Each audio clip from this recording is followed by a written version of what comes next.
everyone, welcome back. I'm Michelle. And I'm Michael. And today we're talking about something that sounds too good to be true.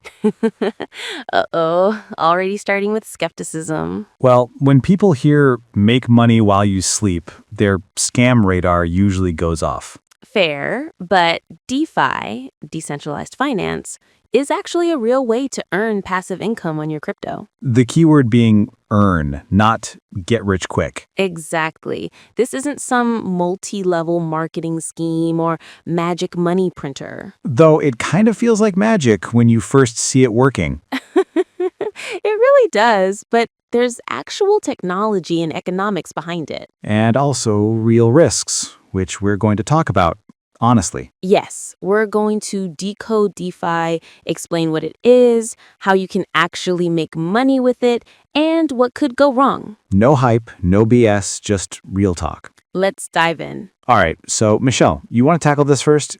What is DeFi? Sure. So DeFi stands for decentralized finance, and the easiest way to understand it is to compare it to traditional finance. Like banks and stuff? Exactly. So when you put money in a savings account, the bank pays you interest, right? Maybe like 0.5% these days. If you're lucky. Right. And that works because the bank takes your deposit and lends it out to other people at higher rates, maybe 7% for a car loan or 20% for a credit card. They keep the difference. Yep.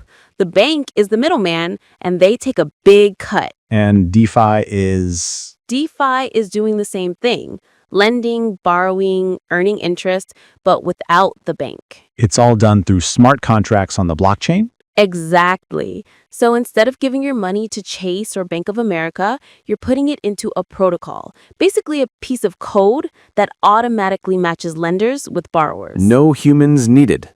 Well, humans built it, but no humans are running it day to day. It's all automated. Which is why it's decentralized. There's no company in control. Right.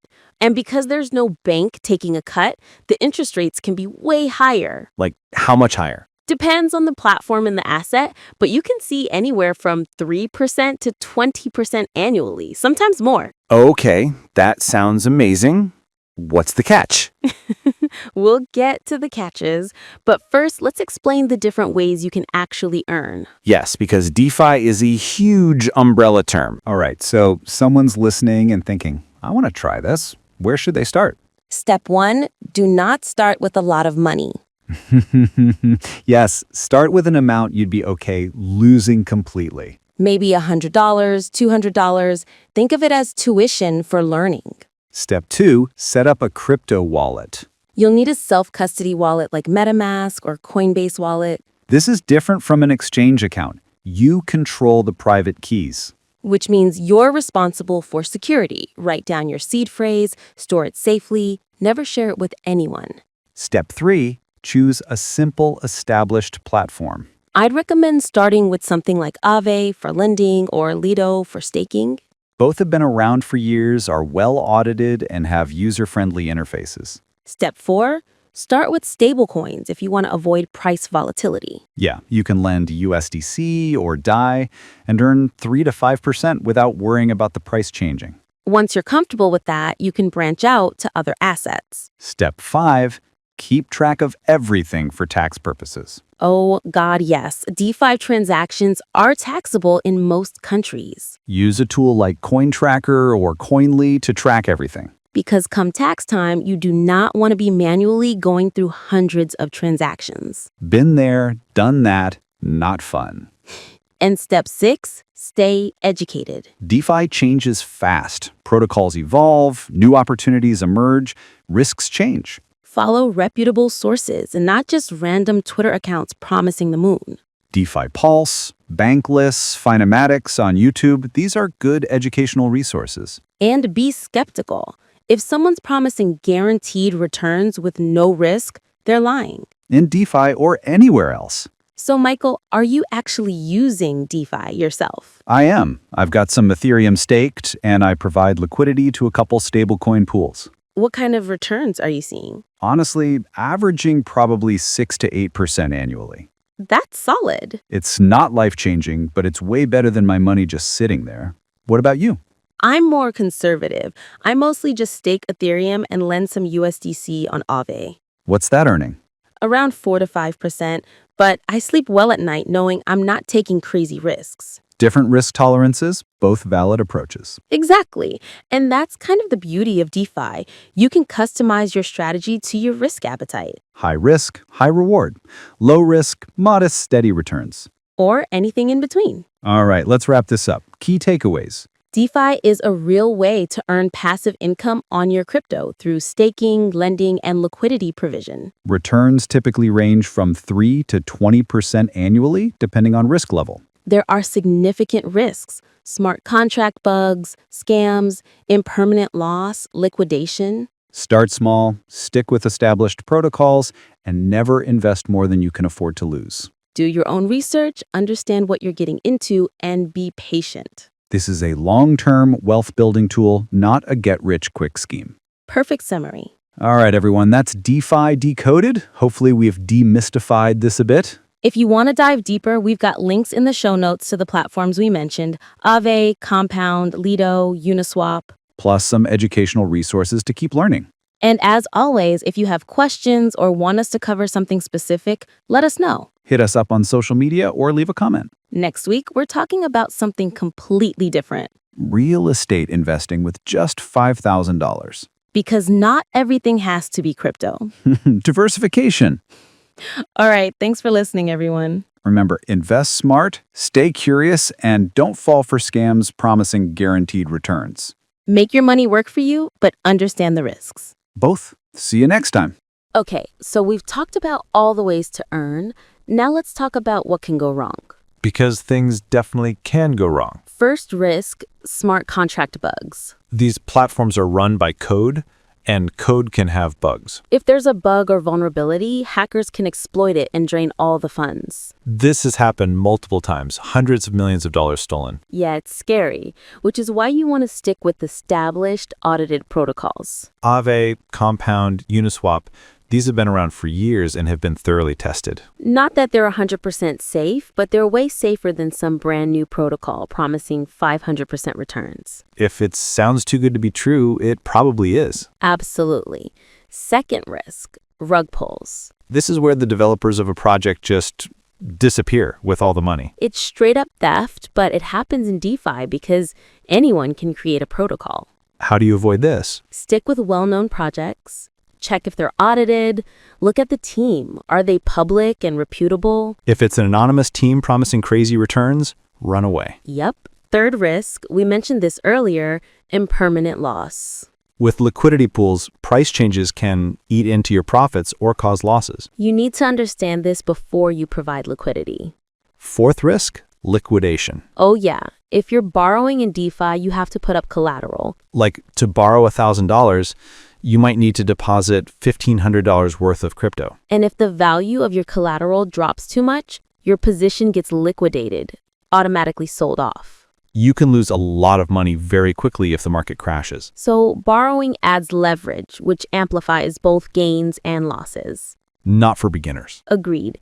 And fifth risk, this is a big one. You're responsible for your own security. There's no customer service number to call if something goes wrong. No FDIC insurance, no bank to reverse the transaction. If you lose your private keys, your money's gone forever. If you get phished and send funds to a scammer, they're gone forever. This is scary but important to understand. DeFi gives you complete control, which is powerful, but that also means complete responsibility. With great power comes great responsibility. Laughs. Did you just quote Spider-Man? It's relevant. Okay, so let's get practical. If someone has, say, $1,000 they want to put into DeFi, what could they realistically earn? All right, let's do some math.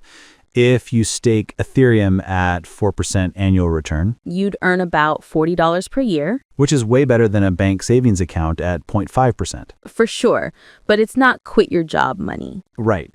Now, if you provided liquidity to a stablecoin pool earning 10%, That's $100 per year. Better, but still modest. And remember, you're taking on risk for that return. Exactly. The people making life-changing money in DeFi either A, got in super early, B, are taking huge risks with leverage and advanced strategies. or C, have a lot of capital to begin with. Yeah, 10% of $100,000 is $10,000. That's meaningful. But 10% of $1,000 is just $100. So this is best thought of as part of a diversified strategy. Not your entire portfolio, and definitely not money you can't afford to lose. But as a way to make your crypto work for you instead of just sitting there, it's pretty cool. I agree. It's like the difference between cash sitting under your mattress versus in an investment account. Exactly. Okay, so there are a few main ways to make passive income in DeFi. The simplest is staking. Which sounds complicated, but is actually pretty straightforward. Yes, staking is basically locking up your crypto to help secure a network, and you get paid rewards for it. Like putting money in a certificate of deposit at a bank. Good analogy. You lock it up for a period of time, can't touch it, and you earn interest. What kind of returns?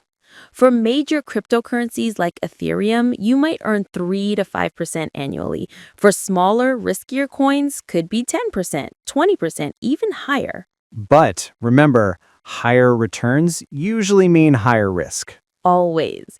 Okay, second way to earn, lending. This is where you literally lend your crypto to other people. Right. Platforms like Aave or Compound let you deposit your crypto and other people can borrow it. Why would someone borrow crypto? Great question. Usually for trading, like they want to short a coin or they need liquidity without selling their holdings. And you earn interest on what you lend out. Exactly. Interest rates are variable and depend on supply and demand. So if lots of people want to borrow USDC, the interest rate goes up. Yep, basic economics. And these platforms are usually pretty safe. The major ones, Aave, Compound, MakerDAO, have been around for years and are pretty battle-tested. But nothing in crypto is completely safe. Which we'll get to. What's the third way?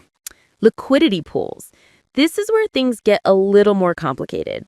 But also potentially more profitable. True. So a liquidity pool is basically where you deposit two different cryptocurrencies to help facilitate trading. Like you might deposit both Ethereum and USDC. Right. And when people trade between those two assets on a decentralized exchange, they're using your liquidity. And you earn a cut of the trading fees. Exactly.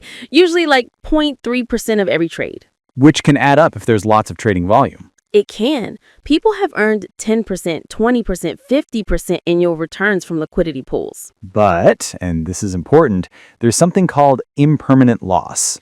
Yes, impermanent loss is confusing. Okay, simplest explanation. If the price of one of your two assets changes a lot, you might end up with less money than if you just held them separately. It's called impermanent because if the prices come back to where they started, the loss disappears. But if they don't, the loss becomes permanent. Yeah, it's a real risk with liquidity pools. You can earn great fees but lose more from price changes. So it's most suitable for stablecoin pairs, like USDC and DAI, where prices don't move much. Exactly. Lower risk, lower reward, but more predictable. Okay, last one. Yield farming. Last, also called degen farming by some people. Degen as in degenerate gambler. Last. Yeah, it can be pretty risky. Yield farming is basically moving your crypto around between different protocols to chase the highest returns. You might lend on one platform, stake on another, provide liquidity on a third, all at the same time. And some people get really sophisticated using leverage and complex strategies. You can earn insane returns, like 100%, 200% annually. But you can also lose everything if you don't know what you're doing. This is definitely advanced level stuff. Yeah, we don't recommend beginners start with yield farming. Crawl before you walk before you run. Perfect way to put it.